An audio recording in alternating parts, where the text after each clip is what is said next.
Bonjour à tous et à toutes et bienvenue sur cette chaîne YouTube où on parle de marketing de réseau, de MLM. Et cette semaine, on va discuter méthode de vente. Bon, c'est ma licorne à moi, j'adore ça, donc forcément, ça c'est mon domaine. Les méthodes de vente, les gars, il faut absolument que vos parrains vous aient appris à vendre. C'est votre métier, je ne vous le répéterai jamais assez. Vous êtes des responsables commerciaux qui avez des équipes à développer et votre métier, c'est de développer des équipes et de leur apprendre à vendre. C'est ça votre métier en MLM. C'est ça, il faut que vous ayez compris ça. Si vous n'avez pas compris ça, c'est mort. Donc, vendre, la bonne chose qu'il y a à savoir, c'est que c'est une compétence qui s'acquiert. Ce n'est pas inné, on ne naît pas. Il y a des gens qui sont des closers nés, bon, j'ai eu la chance d'être comme ça, mais c'est une connaissance qui s'acquiert. J'ai formé des tas de commerciaux dans différentes sociétés commerciales, donc je peux vous assurer que c'est une connaissance qui s'acquiert. J'ai amené des gens à fermer 8 clients sur 10 avec la méthode dont on va parler aujourd'hui, donc il n'y a pas de problème. Vous avez tous entendu parler du loup de Wall Street et de cette fameuse méthode de vente du loup de Wall Street. Il s'avère que j'ai le script, je la pratique depuis des années puisque j'ai travaillé avec des commerciaux qui avaient travaillé avec lui. Donc forcément aux États-Unis, j'étais du côté de Harvard et du MIT dans le Massachusetts, bref à Boston. Et bon, j'ai rencontré des gens, c'est vite fait. Alors, une méthode de vente. La première chose qu'il faut que vous ayez, c'est que vous avez une seule chance de faire une première bonne impression. Quand vous allez contacter quelqu'un sur votre réseau social, quand vous allez voir une personne pour la première fois, vous avez à peu près entre 5 et 10 secondes pour faire une bonne impression. Si vous ratez votre bonne impression, l'étude d'Harvard nous dit qu'il va vous falloir 7 rendez-vous pour changer la manière dont la personne vous voit, que ce soit au téléphone, 7 rendez-vous. Autant vous dire que vous n'aurez jamais 7 rendez-vous. Donc c'est fini, vous pouvez remballer toute votre speech, vous avez beau avoir la meilleure Porsche du monde, la meilleure déballe commerciale du monde. Si quand dans les 10 à 15 premières secondes, tu fais pas la bonne impression, c'est mort. Qu'est-ce que c'est une bonne impression? Qu'est-ce qu'on peut dire en 5 à 7 secondes qui va faire que quelqu'un va nous dire, lui, il va pouvoir m'aider, il va solutionner mes problèmes, il a la solution à mon problème et ça va devenir un collègue à vie de travail puisqu'on va développer ensemble du business. Il n'y a rien que tu puisses dire en 10 secondes qui va faire ça. Ce qui va faire que tu vas réussir avec ça, c'est ce qu'on appelle le non-verbal. Le non-verbal, c'est tout ce que tu ne dis pas. C'est 80% du langage. C'est comment je regarde dans les yeux, comment je lui serre la main, où est-ce que je me positionne, c'est un homme, c'est une femme, ma tonalité, la façon dont je me présente, la façon dont je lui parle. Tout ça, c'est dans les 15 premières secondes. Si on ne vous a pas expliqué comment se présenter, comment dire bonjour, etc., etc., etc., c'est perdu, les copains. C'est perdu. Donc, si vous arrivez et que vous ne savez pas ça, c'est les bases. Derrière, donc si vous avez réussi à faire ces 15 secondes, premières secondes sans vous planter, tout ça, on a une méthode de vente complète. On vous explique, il y a un script tout expliqué. Il va falloir ce qu'on va faire dans les minutes qui suivent, ce qu'on appelle Gather Intelligence, Relation, Reports. Qu'est-ce qu'on fait? On commence à faire de la connexion avec la personne qu'on a en face de nous. On va pas, dans les 2 premières secondes, lui dire « Bon, salut, alors je te préviens, moi je vends ça, c'est tant... » Non. Qu'est-ce qu'on fait? C'est alors, David, d'où tu viens, c'est quoi ta formation, pourquoi tu t'intéresses, machin, et tu commences à discuter avec la personne gentiment. Et au début, tu commences à créer du rapport. Pendant cette période de temps-là, tu vas faire ce qu'on appelle du mirroring. Le mirroring, c'est reprendre des expressions qu'il a, reprendre des positions qu'il a, etc. Je ne vais pas vous faire la formation maintenant, mais il faut qu'on vous ait appris ça, les copains, c'est hyper important. Une fois que tu vas avoir fait ça, tu vas attaquer le questionnement. Donc la méthode de vente, elle est comme ça. Quand tu veux vendre un client, on est au point A, c'est le point de départ, c'est la rencontre, que ce soit un appel téléphonique ou tout ce que tu veux. Le B, c'est quand on va se serrer la main pour partir. Et ici, c'est à peu près l'endroit où on va vendre. Donc là, on vient de passer les 10 premières secondes, on vient d'avoir fait, donc on a créé du rapport avec le fameux David, et on va attaquer derrière avec une série de questions, les copains, des questions. N'essayez pas de lui vendre votre sauce, il s'en fout. David, de votre sauce, elle s'en fout, Marie, de votre produit. C'est parce que tu es en train d'essayer de vendre un produit à quelqu'un, tu sais pas si ça l'intéresse, tu connais pas ses besoins, tu connais pas sa douleur. Arrêtez de vouloir vendre. Essayez d'écouter 2 secondes. Alors, des questions les moins intrusives aux questions les plus intrusives, vous allez essayer de ce qu'on appelle, vous allez qualifier, donc c'est les 2 Q, vous allez questionner et qualifier votre client. Donc c'est les 2 Q et c'est les 2 QI puisque ce sont des questions intelligentes et dans un certain ordre. Quand vous allez arriver au bout de ces questions, vous allez tout savoir sur Marie. Vous allez savoir quel est son environnement, quelle est sa douleur, quelle est sa problématique, qu'est-ce qu'elle a envie de réaliser aujourd'hui, pourquoi elle n'y arrive pas, etc., etc. Tout ça, il faut qu'on vous ait donné un script qui correspond à votre société dans laquelle vous travaillez, au produit dans lequel vous travaillez, et qui correspond à l'avatar que vous avez, bien entendu. On est d'accord là-dessus. Et une fois que vous lui avez posé les questions, vous allez attaquer le processus de... donc là, vous allez faire votre présentation. Hein, vous allez faire là, ici, votre présentation, qui va être là. Donc vous allez présenter votre sauce, ici. Comment on présente sa sauce? On passe pas du mode question au mode sauce, au mode je présente ma société, mon produit et moi, comme ça. Ah ouais, super. Bon alors attends, je vais te parler de quoi, je vais te raconter je vais t'expliquer ce que je fais. Non, c'est pas avec une phrase comme ça, les gars. Il y a des phrases qui sont faites spécialement, des phrases de transition. C'est de la PNL, tout ça. La phrase il y en a 6 ou 7 des phrases de transition qu'il faut que tu connaisses. La phrase qui va faire que tu passes entre ici les questions et la présentation. Ici, là, il y a une syntaxe. Cette syntaxe, c'est Cathy, basée sur tout ce que tu viens de me dire, j'ai la solution à ton problème, j'ai un produit parfait, et je vais t'expliquer pourquoi. C'est ça, les gars, une méthode de vente. Avec la bonne intonation, au bon moment. Genre, je t'ai écouté, basé sur tout ce que tu viens de me dire. J'ai une solution, un produit, qui correspond à tes attentes. Donc c'est bien, tu as un problème, je l'ai bien compris, je t'ai posé des questions, on est d'accord, c'est ça ton problème. J'ai une solution à ton problème, et... Vas-y, tout ce que je veux dire. Et je vais t'expliquer pourquoi. Et là, ça te laisse tranquillement, au lieu de faire du pusher. Laisse-moi t'expliquer ce que je fais. Non, je t'ai écouté, on est bien d'accord que tu as ce problème-là. Et si ta solution ne répond pas à son problème, c'est pas la peine de présenter ta société. Et là, tu lui présentes ton produit. Et là, tu fais ta présentation. Et là, elle t'écoute. Parce que tu l'as écouté avant, et elle se dit, ah ouais, il a quelque chose qui va m'aider. Et pas, il essaie juste d'être un vendeur qui essaye de me vendre un truc absolument. Voilà, c'est ça la différence, les copains. Et étant ici, donc tu vas faire ta présentation, et là, à ce moment-là, ici, on va faire ce qu'on appelle un call to action. Ici, le bouton rouge. Alors Annie, on y va?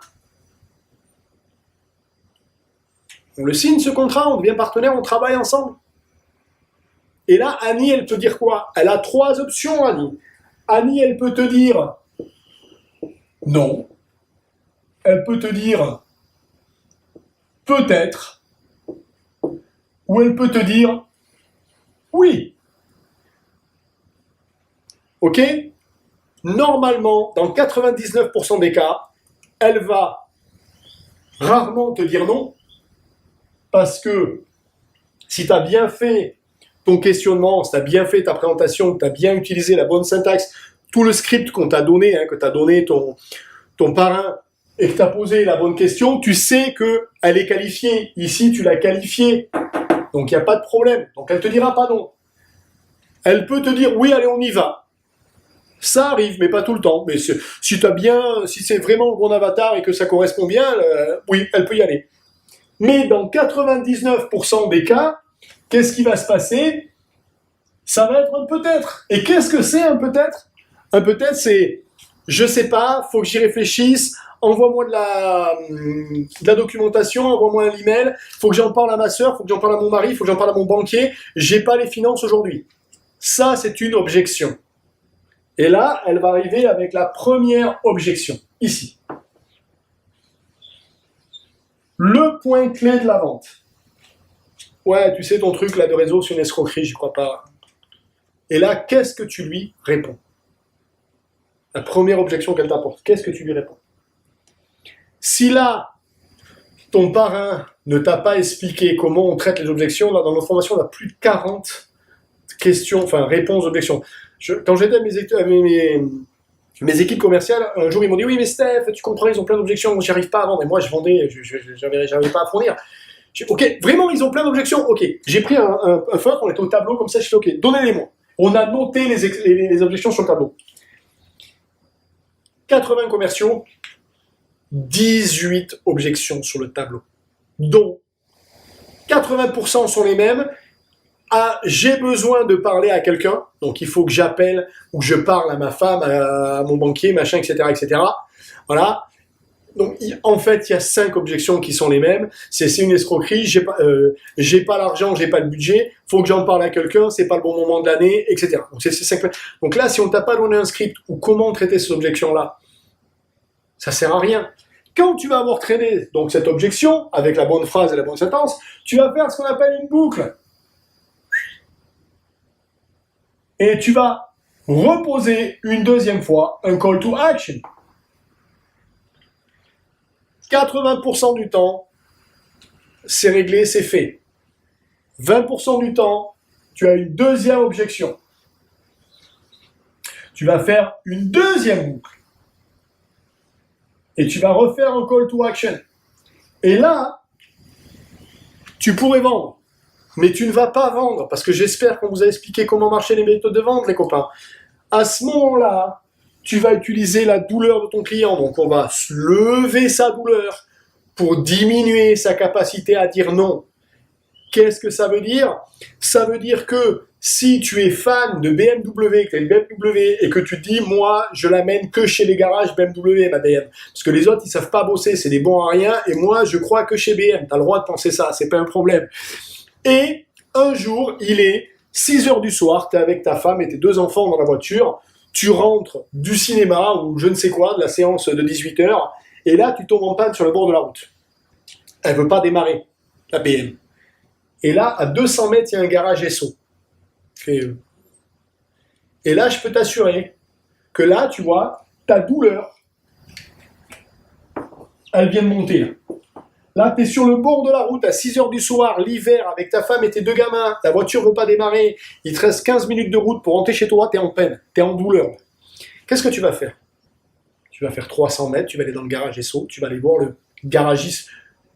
Pour qui 98% du temps, tu te dis c'est un bon à rien, c'est pas travailler. Les mecs qui travaillent pas chez BM, c'est pas des bons. Mais là, tu vas quand même aller le voir. Quand même. Tu vas aller le voir et tu vas dire est-ce que vous pouvez regarder ma voiture? Mais tu vas venir, va regarder ta voiture. Et s'il peut la réparer, mais tu vas être super content, tu vas lui payer ce que tu lui dois et tu vas rentrer chez toi. Et là, comme tu es monté en douleur, normalement, dans 99% du temps, tu es ici et tu dis non. Non, c'est pas le bon garagiste, c'est pas un BM. Là, on va diminuer ta capacité à dire non et tu vas dire oui. Tu vas y aller parce que j'ai augmenté ta douleur, donc j'ai diminué ta capacité à me dire non. Comment on augmente la douleur d'un client? Donc quand tu es ici à ce call to action, comment on fait ça? Ça, c'est dans la méthode de vente que vous a donné votre parrain. Si vous n'avez pas expliqué ça, change de parrain. Et oui. Et une fois que tu es là, donc tu pourrais le vendre. Là, tu es là. Pourquoi j'ai mis la vente ici? Parce que tu ne le vends toujours pas. Donc là, tu viens de faire l'ascenseur émotionnel. Donc tu viens de le ramener ici et tu viens de diminuer sa capacité à dire non. Donc ton client, il est là. Et une fois que ton client, il est là, c'est pas fini. Tu vas supprimer la peur de perdre. Encore une fois, il y a une syntaxe pour ça. Il y a des phrases magiques. C'est de la PNL. Et tu vas lui expliquer avec... Donc quand on est là, on a encore 3 boucles qu'on peut faire pour finaliser la vente. Celle de la suppression de la perte, on la fait toujours parce que ça finalise tout le temps en disant ben oui, t'as raison, viens, on y va, c'est la meilleure chose que je puisse faire. Et donc là, c'est terminé, ça se fait bien. Et derrière, mais si jamais ça marchait pas là, normalement vous en avez encore d'autres. Donc ça, c'est une méthode de vente qu'a dû vous donner votre parrain. S'il ne vous a pas donné ça, donc ici vous faites hop, la peur de perdre, on redescend encore sa capacité à dire non, et donc on finit ici en vendant là. Et si ça ne vend pas, on a encore de l'espace ici pour faire 2 autres boucles avec 2 autres méthodes. Voilà, c'est ça une méthode de vente, les copains. Et c'est pas fini. Parce que, encore une fois, je vous le rappelle, tu es arrivé là, c'est bien, mais c'est pas ton but. Ton but, c'était pas de lui vendre ton produit. Ton but maintenant, là, ça y est, elle a pris son coffret, elle a pris son abonnement, ça y est, elle fait partie de ton équipe. Ton but maintenant, c'est de dire Annie, Karine, Christy, Paul, Jacques, whatever, ok, quand est-ce qu'on se revoit pour que je te donne une formation? Et oui, c'est ça ton boulot. Ton boulot, là, quand tu es ici sur ton travail, ce que tu as à faire toi, en tant que parrain, donc tu as trouvé le bon prospect, tu viens de lui vendre, mais le plus important, c'est là, je vous rappelle que c'est lui qui va développer ce qui se passe en bas. Donc c'est maintenant que ça commence à être important. Et c'est là que tu fais 1 ou 2 rendez-vous avec elle, que tu la prends avec toi, que tu lui expliques qui sont les avatars, comment est la méthode de vente. Tu lui expliques la méthode de vente, elle va sourire, elle va dire ben oui, ça a bien marché sur moi. Et tu lui expliques comment développer son équipe. Et là, c'est génial. Et là, tu en as fait un partenaire à vie. C'est ça une méthode de vente. C'est comment transformer un prospect en un partenaire à vie. C'est pas juste aller lui vendre la voiture. On s'en fiche. Ce qui est intéressant, c'est qu'ils reviennent acheter des voitures chez toi chaque fois qu'il en a besoin d'une. Ça, les gars, c'était la méthode de vente. N'hésite pas à laisser des commentaires. Abonne-toi à cette chaîne YouTube. Abonne-toi à notre newsletter. Enfin, reste en contact. Allez, je te dis à bientôt. Ciao, ciao.